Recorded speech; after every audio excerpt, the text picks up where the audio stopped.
What will your future look like? The job you do today could be different than the jobs of tomorrow. Some see this as a challenge. At UCF, we see opportunity. A chance for you to grow your knowledge and strengthen your skills from anywhere life might take you. With in-demand degree programs and resources for your success, UCF Online can help you prepare for the future and all the possibilities that come with it.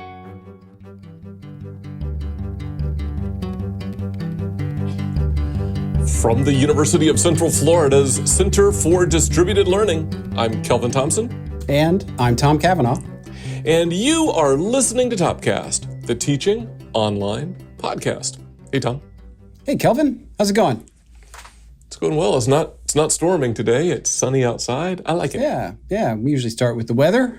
That's right. Traffic on the nines. That's right. But the weather is lovely here, although it is, it's late July in Central Florida, so it only gets worse. It's pretty.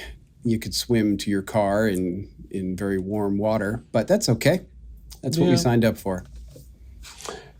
Yeah, I guess so. It occurs to me we haven't said this out loud in a Topcast episode for a while.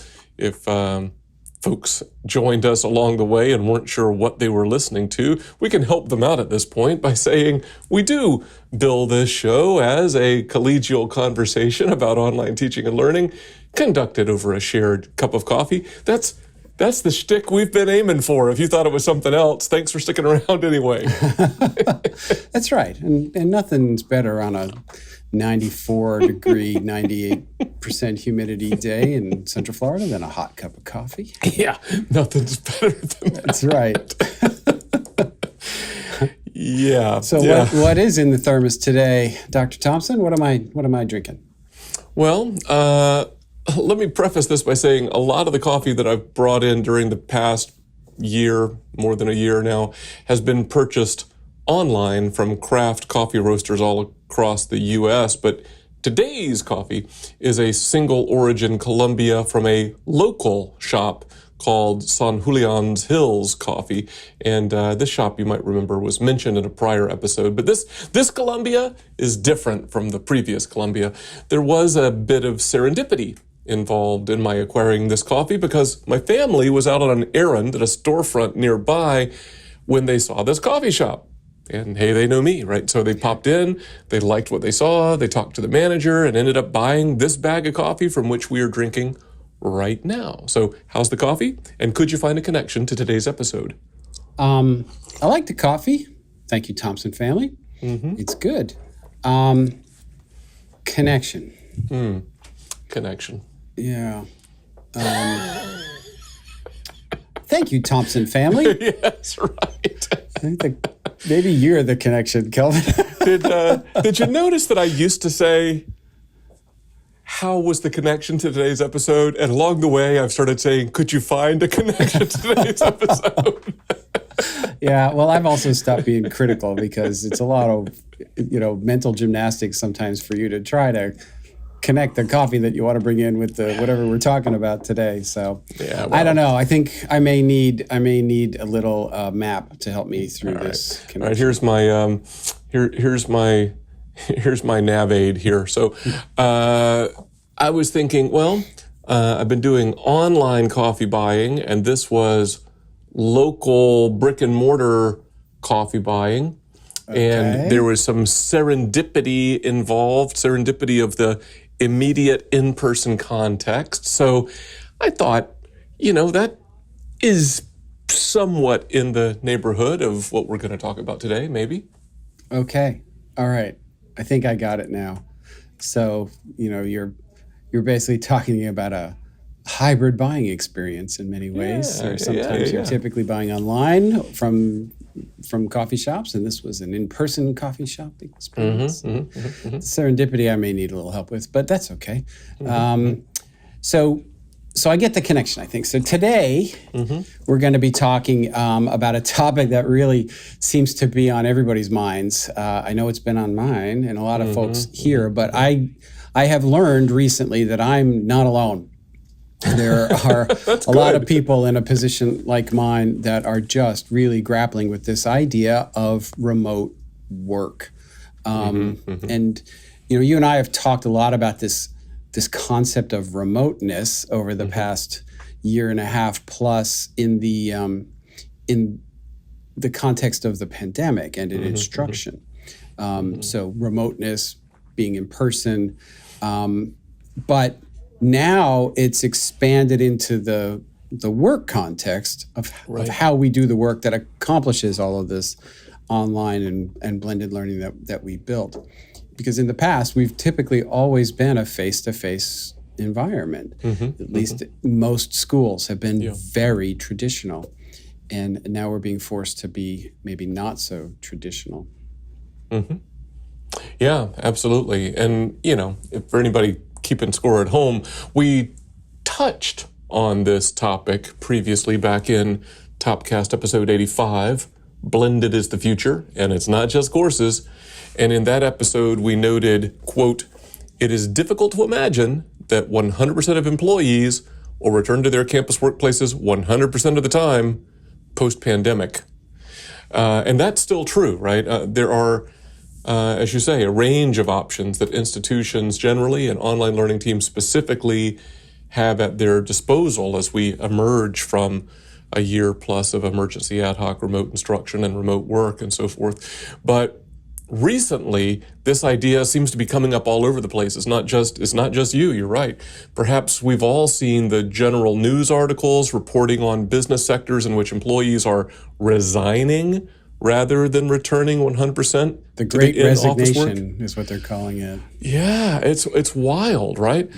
Within higher ed, there have been articles in Inside Higher Ed, The Chronicle, and other outlets addressing remote work post-pandemic in the higher ed context, and we'll put some of those in the show notes.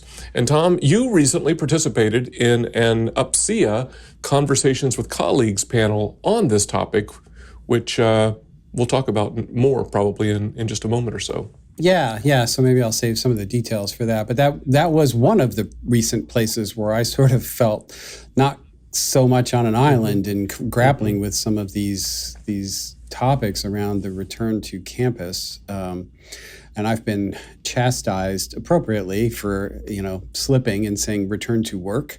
And I've been reminded, we've been working, Tom. Yeah, right. And I've tried to be very deliberate about how I say return to campus rather than return to work. But we thought it would be helpful to kind of delve into this topic today because it is so relevant for so many. And I think it might be useful for us to talk a little bit about our experience at UCF, touch on those of others, especially those that I kind of learned about through the UPSIA panel. But we're not trying to convince anybody of a particular viewpoint on all this all remote, all in-person hybrid work continuum. In fact, you name it, there's somebody doing it at UCF. That's true. Whether it's all back or it's all remote and something in the middle, somebody's. So even at one institution, as large as we are, you might imagine, there's some complexity and idiosyncratic practices. But even in one institution that has a policy, there's wildly divergent practices. So instead, we're kind of advocating for this idea of let's see how it goes. Let's collect the data. What we specifically are doing within the Division of Digital Learning here is a pilot.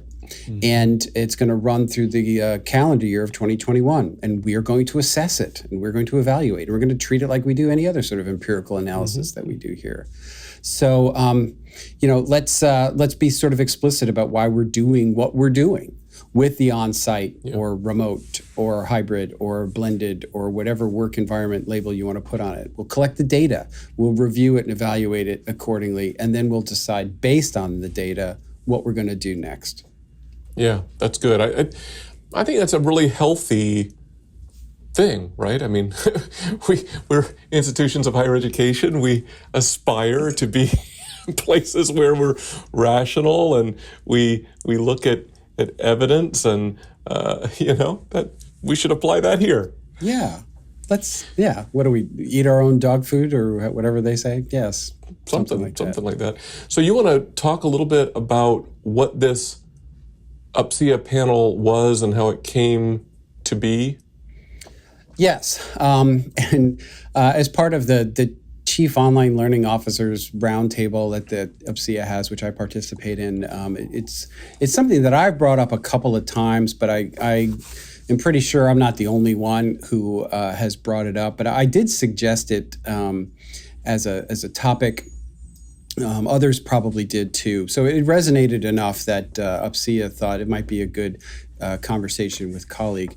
We don't have a link to send you to of a recording. There is a link of the materials that's available, but they typically don't record those sessions on purpose so that people feel free to actually have an honest conversation with their peers that's not inhibited by potentially saying something that they don't want repeated back, to their staff, colleagues, bosses, wives, husbands, whatever. So it was not recorded. But it was a great conversation. And if anything, it did sort of validate for me that so many of us are just trying to grapple with this. And we're getting similar sorts of input from our teams that there are really mixed feelings about coming back to the office, return to campus.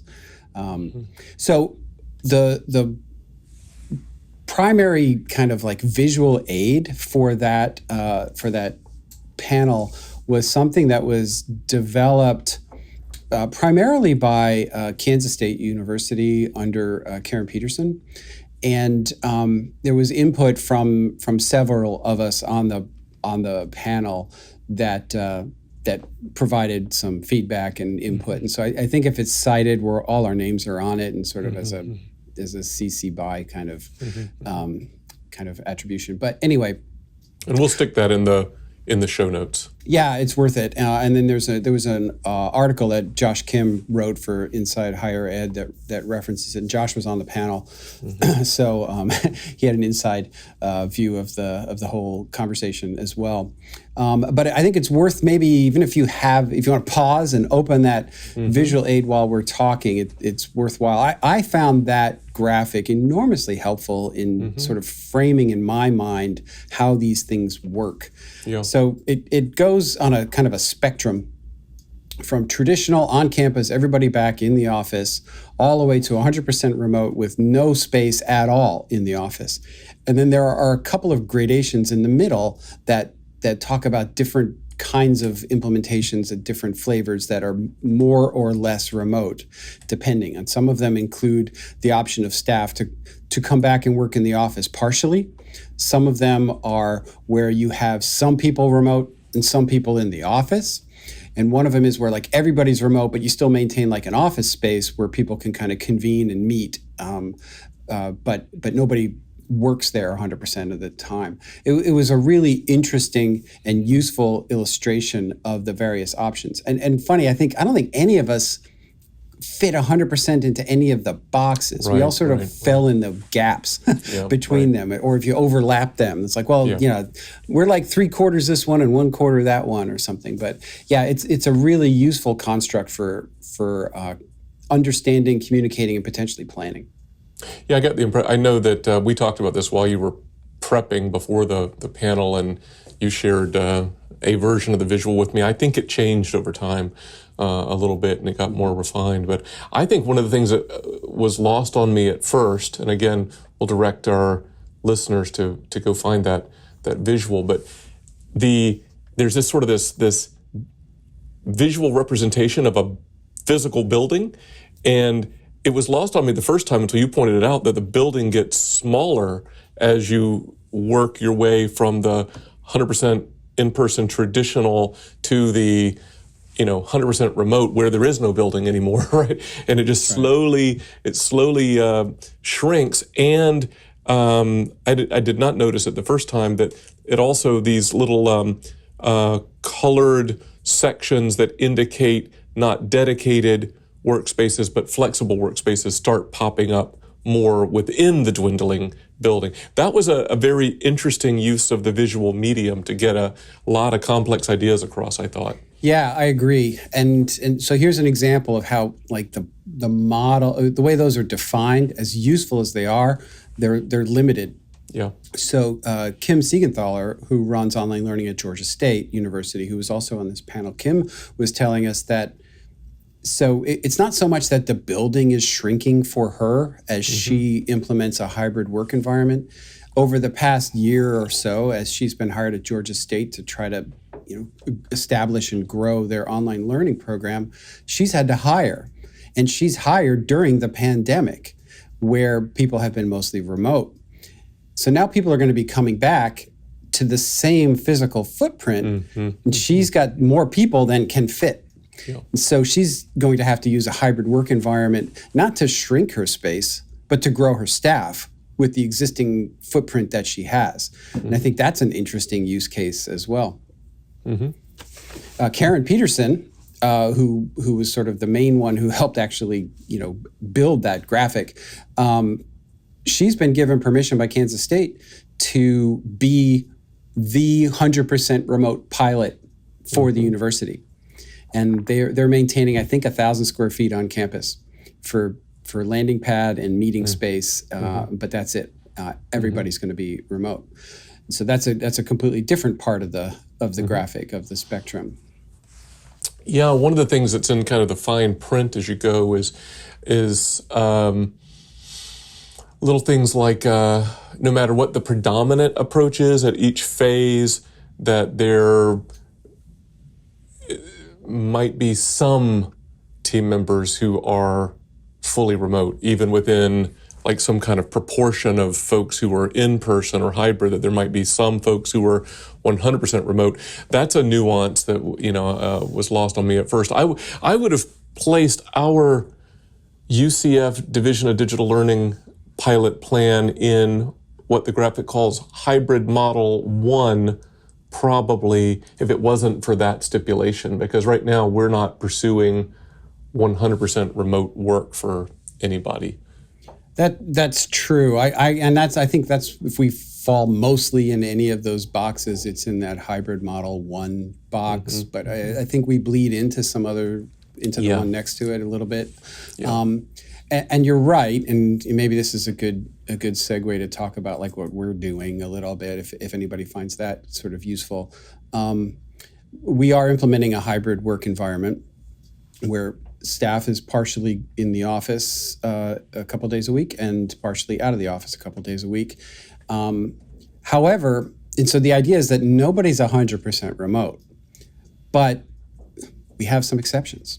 We have some health-related exceptions, specifically around the pandemic, and we're accommodating those exceptions, and we're going to make it work. So even though it's not really part of our plan, and it's not part of our default kind of like what people are quote unquote allowed to do, we're able to provide an accommodation as on an exception basis for almost any of those boxes in that chart. Yeah, right.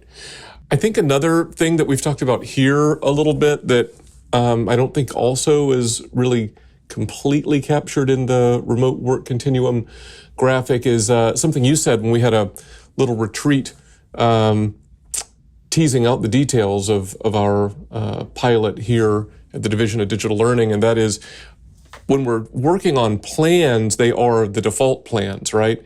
And just like you mentioned, that we have some exceptions related to health issues or whatnot, there might also be more occasional exceptions where you might authorize a team member to work remotely for a day or two on a particular project. The reality is we were probably doing that kind of thing pre-pandemic, right? It's not the kind of thing that you fill out a work agreement for, because it's not like a regular week in and week out kind of thing. It's a special circumstance.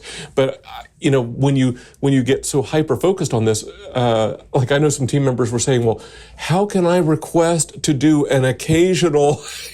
Well, you don't, right? Not in the official paperwork. You ask that as a special circumstance. We were doing all of that before. That's not new. It's like if you needed to be home because you had to pick up your kid that day, or if you had the cable guy come in or something, then you work from home. We've always accommodated that. So I think a lot of people are sort of overthinking it naturally because everything has sort of changed, and now there's official stuff around it.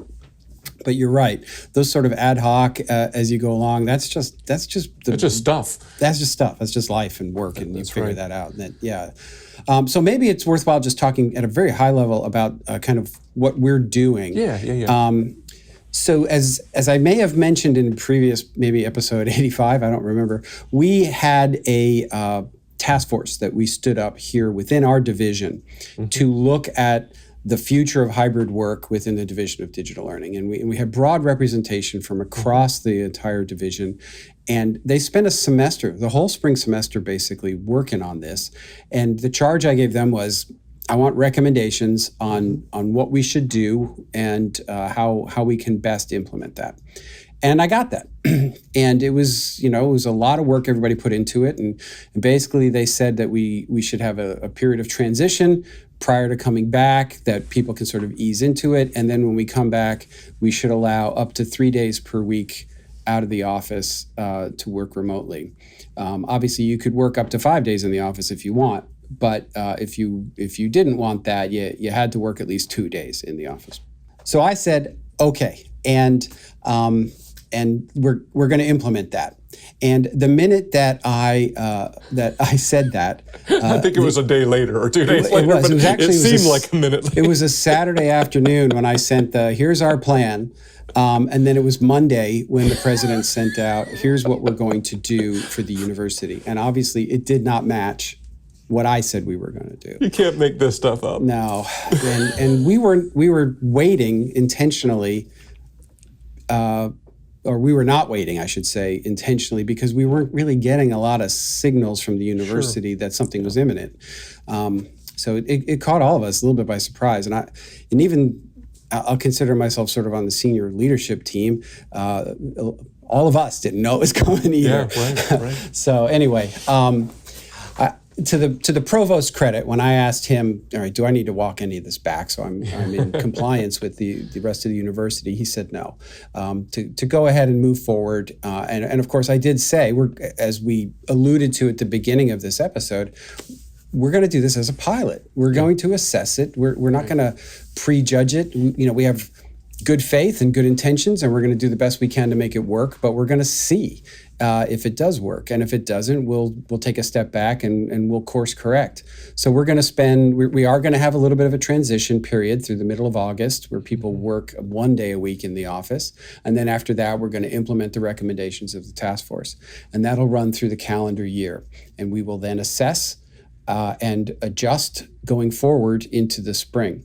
But then there will be all sorts of, and we don't need to go into details of this, but sort of downstream consequences of that, such as lease footprint and assigned space within the building. And, if you're out of the office more than you're in, is it fair to keep an assigned space as opposed to somebody who's in more than they're out? I don't. All of those things are questions to be answered, but we're not going to address any of them until the pilot is concluded and we have some data. Sure.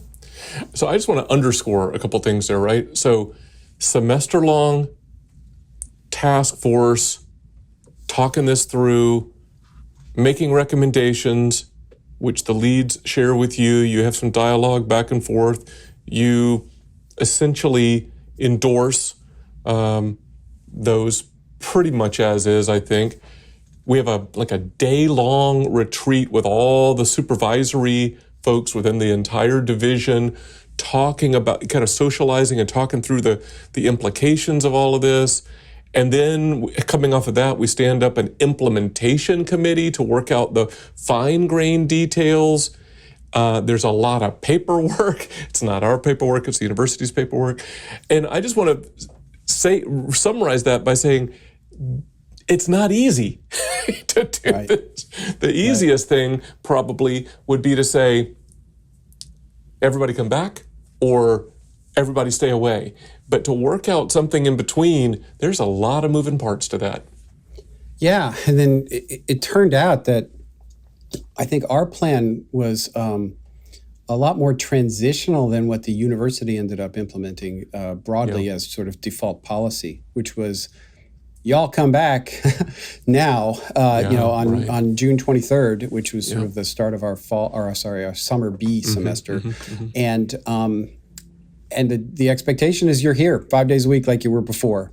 There was some defined provisions for working 1 or 2 days remotely without getting sort of vice presidential approval.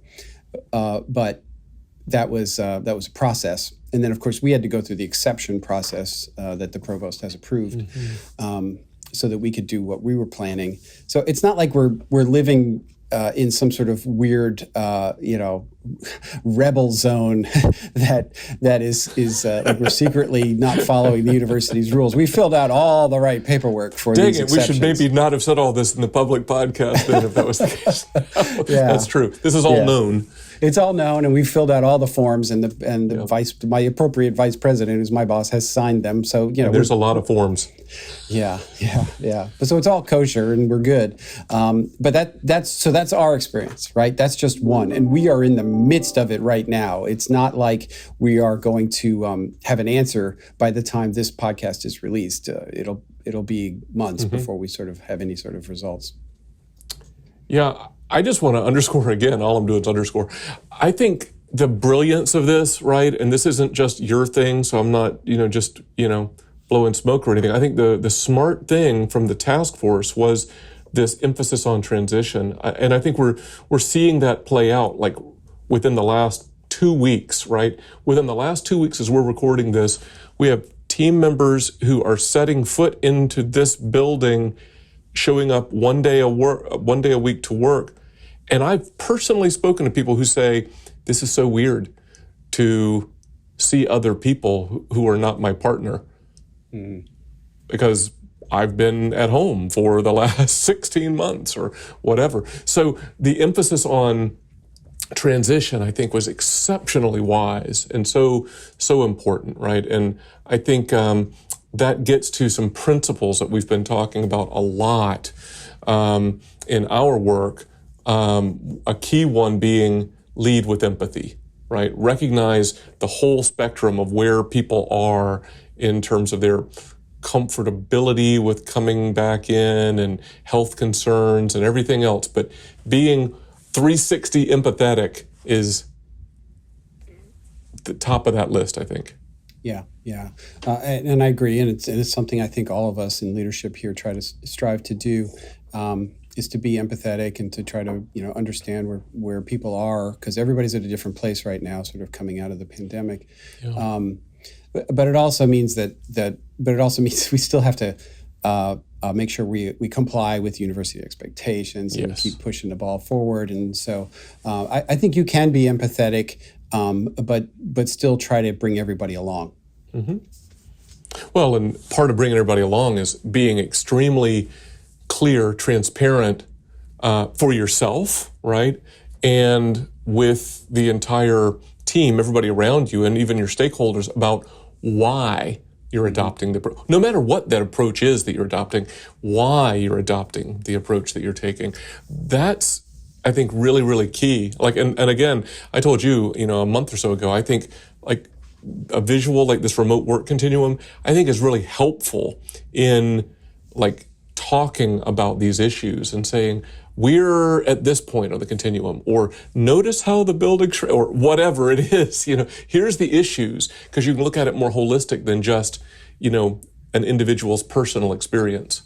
Yeah, and also to make it, I think, to use your word, make it clear that, so that graphic that Kansas State put out for that panel, it's not a journey. It's not like there's an end state where we must be 100% remote. And I'm not saying anybody interpreted it that way, but I have kind of experienced this in my conversations with the staff and with some folks on the task force who were sort of like, all right, so this is like where we're starting, but we're going to continue to get more and more remote as time goes on, right, Tom? And I don't know, maybe, but maybe not. Maybe this is the model, or maybe we get more face-to-face, depending upon what the data say. So I've what I told them was like, I have an open mind about it. I don't have any preconceived notions, but I don't think we have some sort of arbitrary end state of remoteness that is the answer. Right. I keep saying that online, if we can compare this to anything in our experience as online professionals, it's blended learning. Yep. We know blended learning has the best outcomes and has the highest student evaluations and the lowest withdrawal rates. And if we can extrapolate from that, then let's presume that a blended work environment also will have better outcomes than either fully remote or fully face-to-face. And let's strive to accomplish that. But also similarly, blended learning is kind of the hardest to get right. And I think that's going to be true of this blended or hybrid work state as well. There's a lot of moving parts. We're already seeing that. And then I think, like you said, there's no predetermined outcome. There's also, I think, a principle that I think we've been practicing is be flexible, right? And be willing to change if the data support it.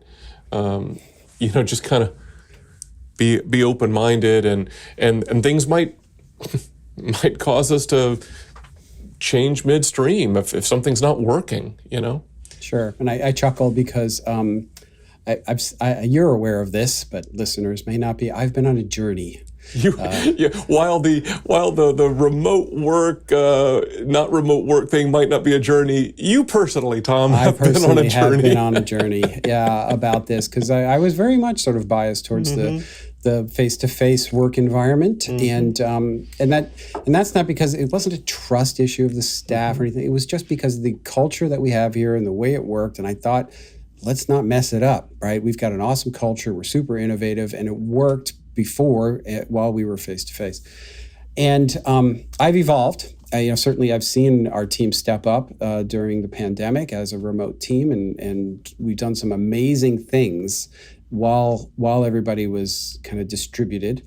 And look, if I put my sort of supervisor hat on, it's just a pragmatic reality that there are jobs now that are available to people that are 100% remote, that are going to be some siren song. And if we have any hope of having a defense against that, we're going to have to be flexible, to use your word. We're going to have to bend so we don't break. So I've also come around, due to all of these factors, of in the soup that is my brain, all of the ingredients floating around in there. That's a scary place.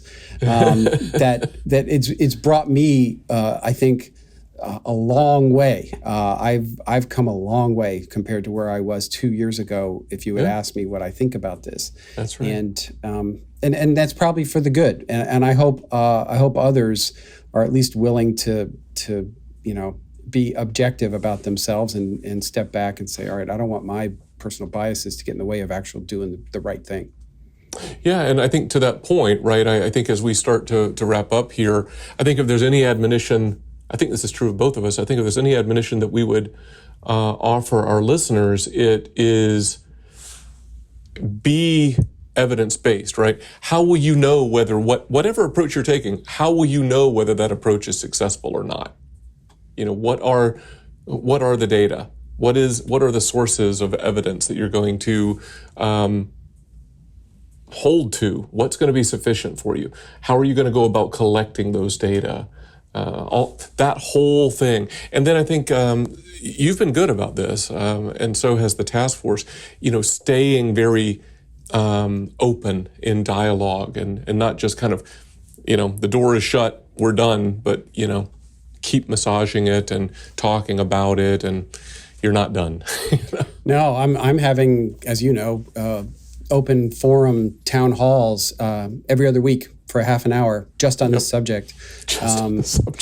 To just say, hey, how's it going? What have you learned? What do we need to change? Let me know. And so far those seem to be well received. We haven't done a lot of them, but the good news is the kinds of things that are coming up are related more to the fact that we're in a new building for everybody, even though you and I have been in here for a year. Other people are coming in for the very first time and sort of like, oh, well, gee, that light doesn't work. Those are the kinds of things that are popping up. And I'm like, okay, if those are the problems we have, I'll take it. Because, we can get a bulb. That's right. But, maybe a place to kind of seal this off is a comment that emerged during our supervisory retreat on return to campus work, and it was in a small group in which I was participating. I didn't make this comment, although I do find it to be insightful and prescient. Right, like if we as digital learning people can't figure out how to make this work, who can? Yeah. And I thought, yep, well said. Yeah. No pressure. That's right. Yeah, no, that's true. That's true. Yeah, I agree. So I don't know. Maybe that's a good point to kind of zero in on the bottom line. Well, you want to try to land this plane for us? Let's do that. So as online education professionals, as you just kind of referred to us, many others in higher education will be looking at us to lead the way in demonstrating how to find the appropriate balance of in-person and remote work post-pandemic. We've done it for blended learning. Let's see if we can figure it out for blended work. And if we can't figure it out, who can? Well said. Yeah, I agreed. Well, as always, Tom, thanks for an insightful, stimulating conversation. And dear listeners, we hope that your synapses were firing as well. And let us know what you think about where you are with this whole set of topics. Shoot us a note at topcast@ucf.edu. And until next time, for Topcast, I'm Kelvin. And I'm Tom. See ya.